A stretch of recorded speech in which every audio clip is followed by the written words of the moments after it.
Hello everyone, my self doctor संस्कृति, physiotherapist. तो आज हम अपनी वीडियो में बात करेंगे कि ड्यूरिंग बेल्स पाल्सी हमें क्या क्या प्रिकॉशंस लेने चाहिए, क्या क्या हमें एक्शंस करने चाहिए, हमारा ट्रीटमेंट प्रोटोकॉल क्या होना चाहिए, हमें किन बातों का ध्यान रखना है और किन बातों को अवॉइड करना है। जब भी कोई पेशेंट्स हमें विजिट करता है, दैट इज श्रेयास को विजिट करता है, तो उनका इनिशियली क्वेश्चन यही होता है कि क्या हमारा चेहरा ठीक हो पाएगा, क्या हम अपनी कॉस्मेटिकली ब्यूटी वापस से वो गेन कर पाएंगे जो हमारा पहले था। क्योंकि at times what happen, Bell's palsy में जो हमारे चेहरे में डेविएशन जो आती है वो बहुत ही ज़्यादा डिप्रेसिंग होती है और पेशेंट्स एंग्जाइटी में पहुंच जाते हैं, डिप्रेस्ड हो जाते हैं कि पता नहीं क्या हम अपनी वापस से वो natural beauty that is cosmetically हम ठीक हो पाएंगे या फिर नहीं।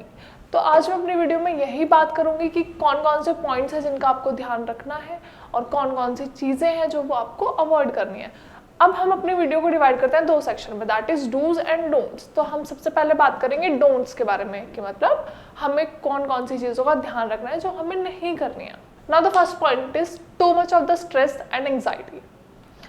होता क्या है, जब भी पेशेंट्स आते हैं तो वो सबसे पहले उनका यही क्वेश्चन होता है कि हम ठीक होंगे, हम ठीक हो पाएंगे, क्या हमारा चेहरा पहले की तरह ठीक हो पाएगा या नहीं, कि जो टेढ़ापन है, जो थोड़ा सा बदलाव चेहरे में आया वो ठीक होगा या नहीं। तो सबसे पहले हमें अपने मेंटल स्टेट को स्टेबल रखना है, हमें अपने माइंड को स्टेबल रखना है कि जो भी चीज़ हमारे साथ हुई है, जो भी हमारे साथ दुर्घटना हुई है किसी भी वजह से चाहे वो हुआ है, तो वो टाइम के साथ ज़रूर ठीक होगा। और टाइम के साथ कैसे ठीक होगा? जब आप प्रॉपर एक्सरसाइजेस करेंगे, प्रॉपर मेडिकेशंस लेंगे, अपने डॉक्टर की प्रॉपर एडवाइस को फॉलो करेंगे टाइम के साथ, तो क्यों नहीं आपकी बीमारी ठीक होगी।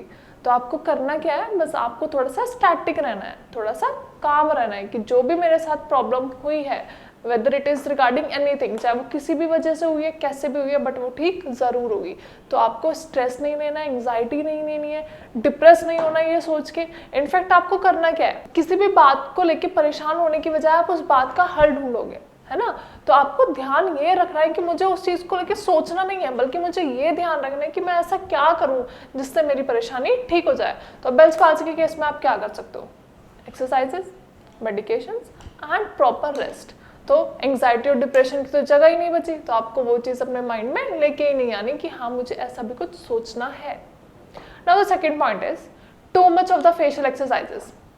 पेशेंट्स को लगता है कि अगर हम एक्सरसाइज कर रहे हैं, कितनी बार वो ये सोचते हैं कि अगर हम ज़्यादा एक्सरसाइजेस कर लेंगे, ज़्यादा रिपीटेशंस कर लेंगे, तो क्या पता हम जल्दी ठीक हो जाएं। बट ऐसा नहीं होता। आपको लिमिटेड एक्सरसाइजेस करनी है, लिमिटेड ड्यूरेशन के लिए एक्सरसाइजेस करनी है। देखो, हम नॉर्मल लाइफ में हम क्या प्रेफर करते हैं?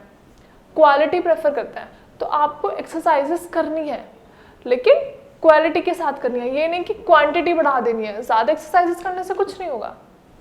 ज़्यादा एक्सरसाइज करोगे अल्टीमेटली क्या होगा, आपकी फेस मसल्स थक जाएंगी, अपने हैंड्स का यूज़ कर रहे हो आप थक जाओगे। तो हमें वो एक्टिविटीज़ नहीं करनी है। हमें करना क्या है, एक्सरसाइजेस तो करनी है, लेकिन प्रॉपर टाइम के साथ स्केड्यूल्ड एक्सरसाइजेस करनी है। और एक्सरसाइजेस कौन सी, पहले भी एक वीडियो बनाई है फेशियल एक्सरसाइजेस के ऊपर, आप जाके, मैं अपने डिस्क्रिप्शन में वो लिंक शेयर कर दूंगी, तो आप प्लीज़ वो जाके वीडियो चेक करना कि कौन सी एक्सरसाइजेस करनी है। गलत एक्सरसाइजेस कभी नहीं करनी।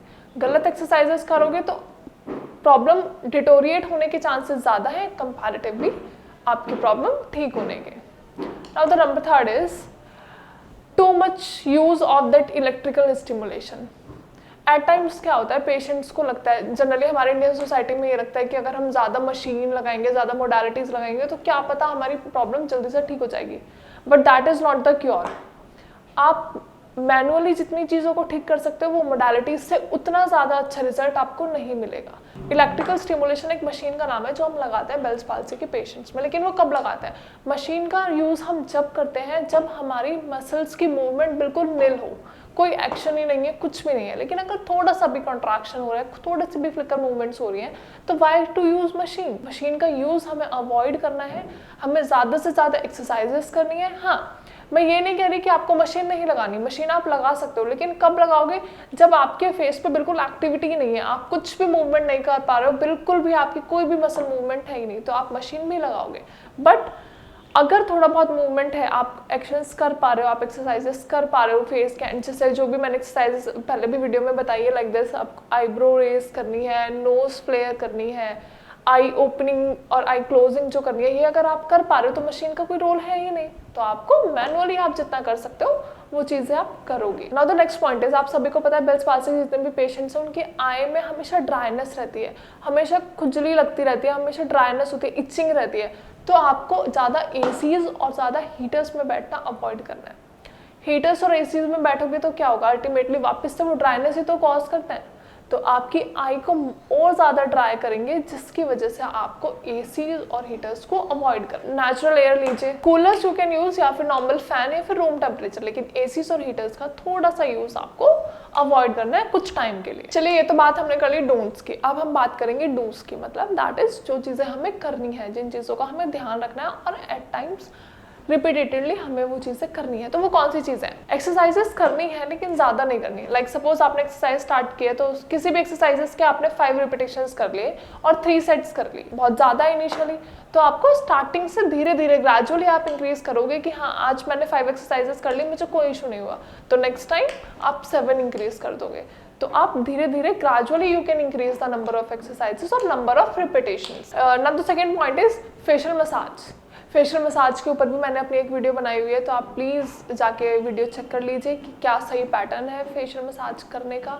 हमेशा मसाज सही पैटर्न में करनी चाहिए, सही स्टेप्स फॉलो करने चाहिए, जिससे कि आपका कोई भी जो एक्शन है वो डिटोरिएट ना हो, कोई भी मसल एक्टिविटी डिटोरिएट ना हो। इनफैक्ट आपको जल्दी से जल्दी अच्छे पॉजिटिव रिजल्ट्स लाने के लिए मसाज प्रॉपर तरीके से with in proper limit and proper steps के साथ मसाज करना बहुत ज़रूरी है। और मसाज बहुत ही इंपॉर्टेंट है क्योंकि हमारी जो ब्लड सप्लाई है जो रुक चुके हैं, जो ब्लड सर्कुलेशन हमारा रुक चुका है, जो नर्व सप्लाई हमारे स्टार्टिंग हो चुके हैं, उन सारी चीज़ों को वापस से रिगेन करने में, मसल्स को वापस से रीएजुकेट करने में हेल्प करता है। तो फेशियल मसाज बहुत ज़रूरी है। Now the next point is taping. Generally what happens, जब भी हम बाहर जाते हैं तो हमारी आई ऑलरेडी ओपन रहती है, तो हम क्या करते हैं, हमें कोई भी जैसे आई की जो कैपेबिलिटीज़ है, जो मसल मूवमेंट है, वो सब तो अफेक्टेड है, तो हमारी आई मूवमेंट हो ही नहीं पा रही है। तो उसकी वजह से क्या होता है, हमारी आई खुलने की वजह से एट टाइम्स सामने से जो भी डस्ट पार्टिकल्स हैं या विंड है वो डायरेक्टली हमें प्रेशर के साथ अटैक करती है हमारी आई पे। तो उस चीज़ को अवॉइड करने के लिए हम आई टेपिंग करते हैं। तो आई टेपिंग करना बहुत ज़रूरी है। Whenever you are going out, आप कभी कहीं भी जा रहे हैं, अपने डॉक्टर की विजिट के लिए जा रहे हैं, तो आपको क्या करना है, अपनी आई को टेप रखना है। किसी भी चीज़ से कर सकते हैं, दैट इज़ कॉटन गॉज है या फिर आप आई मास्क भी होते हैं एट टाइम्स, या फिर आप गॉग्स भी वेयर कर सकते हैं। लेकिन आई टेपिंग जो है, आई टेपिंग का बहुत अच्छा रिजल्ट है। अब आई टेपिंग आप करेंगे कैसे? जनरली क्या होता है, पेशेंट आई टेपिंग तो कर लेता है, लेकिन वो कैसे करता है, वो एकदम से टेप या तो हॉरिजॉन्टली या फिर वर्टिकली डायरेक्ट अप्लाई कर लेता है। तो आपकी ऊपर वाली आई तो कवर हो जाती है, लेकिन जो आपकी नीचे वाली आई है उसके लिए आपको प्रॉपरली टेपिंग करनी चाहिए। मैं अपनी नेक्स्ट वीडियो में आई टेपिंग कैसे करते हैं, उसके क्या क्या यूजेस हैं और प्रॉपर तरीके से स्टेप वाइज आई टेपिंग कैसे करनी चाहिए, वो मैं आपको अपनी नेक्स्ट वीडियो में शेयर कर दूंगी। टिल देन, अगर आपको आपके डॉक्टर ने ऑब्वियसली समझाया ही होगा कि कैसे आई टेपिंग करते हैं, तो वो चीज़ों का आपको ध्यान रख के अपनी आई को कवर करना है, ताकि कोई भी फर्दर इन्फेक्शन या फिर कोई भी डस्ट पार्टिकल, फॉरेन एंटीजन आपकी आई को अफेक्ट नहीं कर सकता। Now the next point is hot fermentation. Early stages में आपको क्या करना है, आपको अपनी आई को थोड़ी बहुत, जैसे हम कह देते हैं कि सिकाई से चीज़ें ठीक होती हैं, तो अपनी आई की थोड़ी बहुत सिकाई करनी है।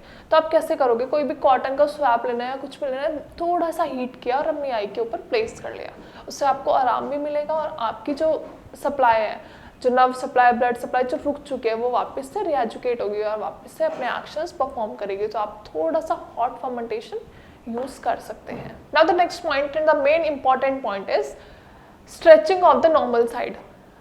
अब जनरली होता क्या है, हम जो भी चीज़ हमारी खराब हुई होती है हम उस पर ध्यान देना शुरू कर देते हैं। दैट इज, अगर हमारे चेहरे का एक साइड अफेक्टेड है या फिर हमारी बॉडी का एक साइड अफेक्टेड है, तो हम सारे प्रिकॉशंस, सारे ट्रीटमेंट, सारा मैनेजमेंट हम उसी साइड का करते हैं।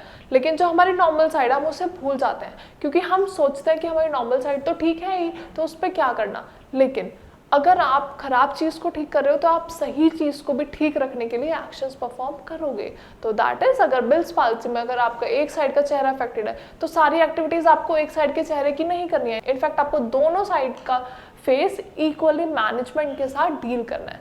तो अब क्या करते हैं हम लोग, स्ट्रेचिंग करेंगे हम अपने नॉर्मल साइड की भी। हम नॉर्मल साइड की स्ट्रेचिंग कैसे करेंगे, ये ज़्यादा हार्ड एंड फास्ट कुछ नहीं है, आपको नॉर्मल स्ट्रेचिंग करनी है। जैसे कि मैं आपको बता देती हूँ 1-2 स्टेप्स करके कि कैसे आप नॉर्मल साइड को स्ट्रेच करोगे। Now starting with the normal side, तो आप कैसे करोगे, अपने फिंगर्स को यहाँ पे रखें और दूसरे हैंड से you need to stretch it downwards like this. Again, आराम से स्ट्रेच करना है, रिलैक्स, इजी. नाउ अगेन यहाँ पे हाथ रखा और यहाँ से ऐसे ऊपर की तरफ स्ट्रेच किया. Again easy. नाउ एक और बता देते हैं, चलो एंड. यहाँ पे रखा और यहाँ से ऐसे स्ट्रेच किया.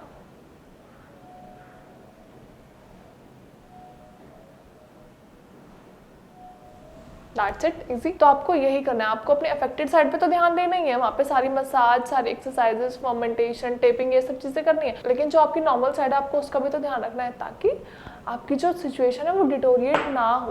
तो आपको नॉर्मल साइड में भी पूरे मैनेजमेंट के साथ पूरा प्रोटोकॉल फॉलो करना है और स्ट्रेचिंग जनरली फॉलो करनी है. आई होप वीडियो में मैंने जो भी बताया आप सभी को समझ आया हो. अगर वीडियो के रिगार्डिंग कोई भी क्वेरी है, कोई भी क्वेश्चन है, तो आप directly you can call me on the number given below, या फिर कमेंट सेक्शन में भी आप अपनी क्वेरी मेंशन कर सकते हैं. Thank you so much. Take care.